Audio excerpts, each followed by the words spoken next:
की पौराणिक कथा का श्रवण किया जाता है। प्रिय भक्तजनों, आज के इस वीडियो में आप 16 दिनों की महालक्ष्मी व्रत कथा का श्रवण करेंगे और उससे पहले 16 बोल की कहानी सुनेंगे। शुभारंभ करते हैं। हे माँ लक्ष्मी, चारों दिशाओं में आपकी जय जयकार होती रहती है। आप ही जगत की पालनहार हैं और आप ही स्थूल रूप में इस जगत में समाई हुई हैं। हे माँ लक्ष्मी, आप हमें अपना आशीर्वाद प्रदान कीजिए। हम सभी आपके सभी रूपों को बारंबार प्रणाम करते हैं। हे माँ लक्ष्मी, विद्या लक्ष्मी, सौभाग्य प्रदान करने वाली माँ लक्ष्मी, हे माता अमृत स्वरूपा, हे सत्य लक्ष्मी, वैभव लक्ष्मी, हे योग लक्ष्मी, हम सभी आपको बारंबार प्रणाम करते हैं, आपको नमन करते हैं। 16 बोल की कथा। अमोती दमोती रानी, पोला पर ऊंचो सो पर पाटन, गांव जहाँ के राजा मगर से दमयंती रानी। कहे कहानी, सुनो हो महालक्ष्मी देवी रानी, हमसे कहते तुमसे सुनते 16 बोल की कहानी। पौराणिक कथा के अनुसार महाभारत काल के समय की बात है। महर्षि द्वैपायन व्यास जी हस्तिनापुर में आए।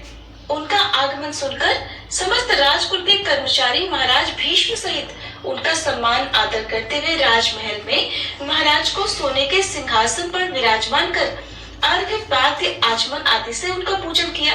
व्यास जी के विराजमान होने पर राजा रानी और माता कुंती ने हाथ जोड़कर प्रश्न किया कि हे मुनिवर, आप त्रिकालदर्शी हैं, आपको सभी की जानकारी है।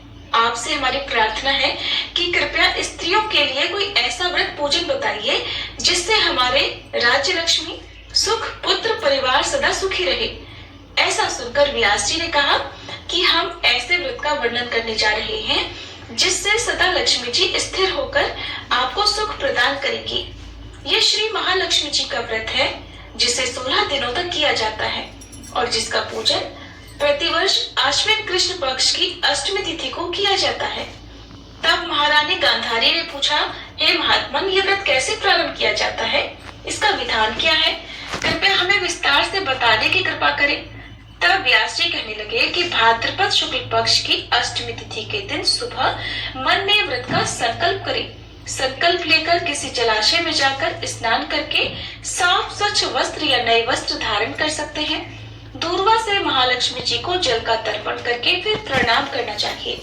फिर घर आकर शुद्ध 16 धागों वाले धागे का एक धागा बनाकर हर दिन एक गांठ लगानी चाहिए।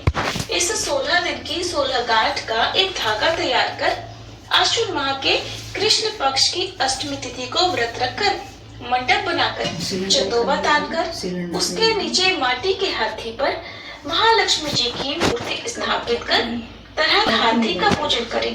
तरह तरह के पकवान भी बना सकते हैं। लक्ष्मी जी और हाथी का पूजन नैवेद्य समर्पण करके करना चाहिए।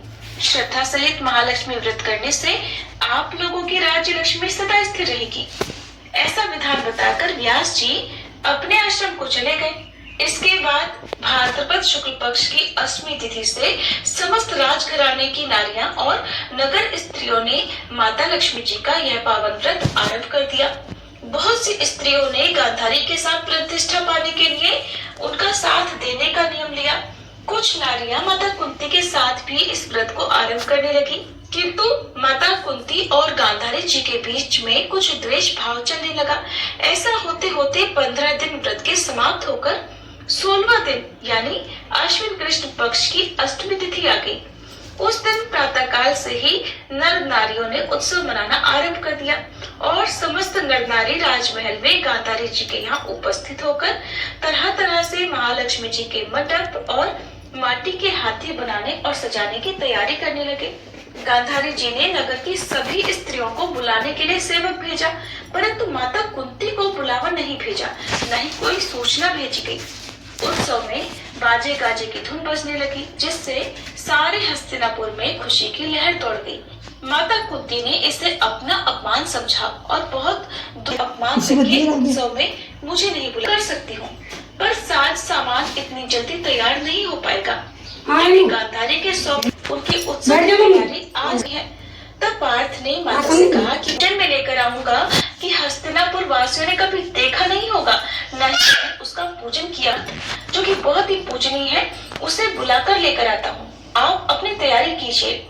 इधर माता कुंती ने सारे नगर में पूजा का ढिंढोरा पिटवा दिया। अब पूजा की विशाल तैयारी होने लगी। तब अर्जुन ने सुरपति इंद्र को ऐरावत भेजने के लिए पत्र लिखा और एक दिव्य बाण में बांधकर धनुष पर रखकर देवलोक इंद्र की सभा में फेंका। उस पत्र को देवराज इंद्र ने पढ़ा और फिर अर्जुन को उत्तर लिखा कि हे पांडु कुमार, मैं ऐरावत को भेज तो दूंगा, परंतु वह इतनी जल्दी स्वर्ग से स्वर्ण की पालकी रत्न जड़ित कलशों से बांधी गई, माथे पर रत्न जड़ित जाली सजाई गई, पैरों में माला बांधी गई, जिनकी चकाचौंध पर मानव जाति की आंखें ठहर नहीं सकती। इधर सारे नगर में धूम हुई कि माता कुंती के घर सजीव इंद्र का ऐरावत बाणों के रास्ते स्वर्ग से उतरकर पूजा जाएगा। अब सारे नगर के नर नारी, बालक और वृद्धों की भीड़ ऐरावत को देखने के लिए माता कुंती के द्वार पर एकत्रित होने लगी। गांधारी के राजमहल में भी इस बात की चर्चा फैल गई। अब तो नगर की नारियां पूजा थाली लेकर वहां से भागने लगी। माता कुंती के महल में उपस्थित होकर देखने लगी कि देखते ही देखते सारा महल पूजा करने वाली नारियों से भर गया। सारे नगर वाले ऐरावत के दर्शनों के लिए गली, सड़क, महल, अटारी में एकत्रित हो गए। माता कुंती ने ऐरावत को खड़ा करने पूर्ववासी तरह तरह के स्वागत की तैयारी में फूल, माला, अबीर, केसर हाथों में लेकर खड़े हो गए। इधर देवराज इंद्र की आज्ञा पाकर ऐरावत हाथी स्वर्ग से बाणों के बने हुए रास्तों में धीरे धीरे आकाश मार्ग से उतरने लगा। उसके आभूषणों की आवाज नगर वासियों को आने लगी। ऐरावत के दर्शन के लिए नर नारियों ने जय जयकार के नारे लगाना आरंभ किया। ठीक सायंकाल अब वहाँ पर पूजा करने के लिए कोई भी नर नारी नहीं बची। वे सारी नारियां अब इधर माता कुंती के महल उपस्थित हो चुकी थी। महाराज धौम्य पुरोहित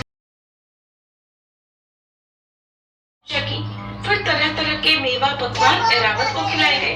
ऊपर से यमुना जी का जल पिलाया गया और फिर तरह तरह के पुष्पों से ऐरावत पर वर्षा की गई।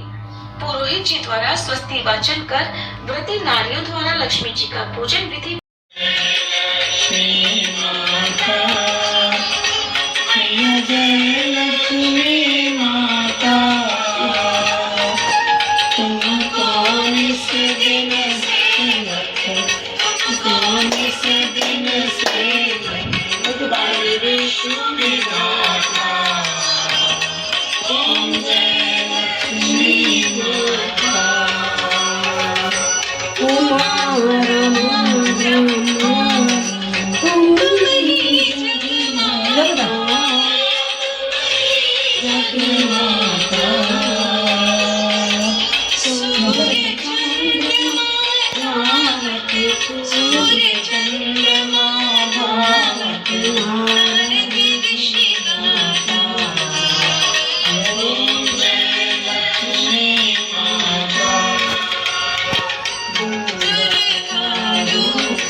Thank you.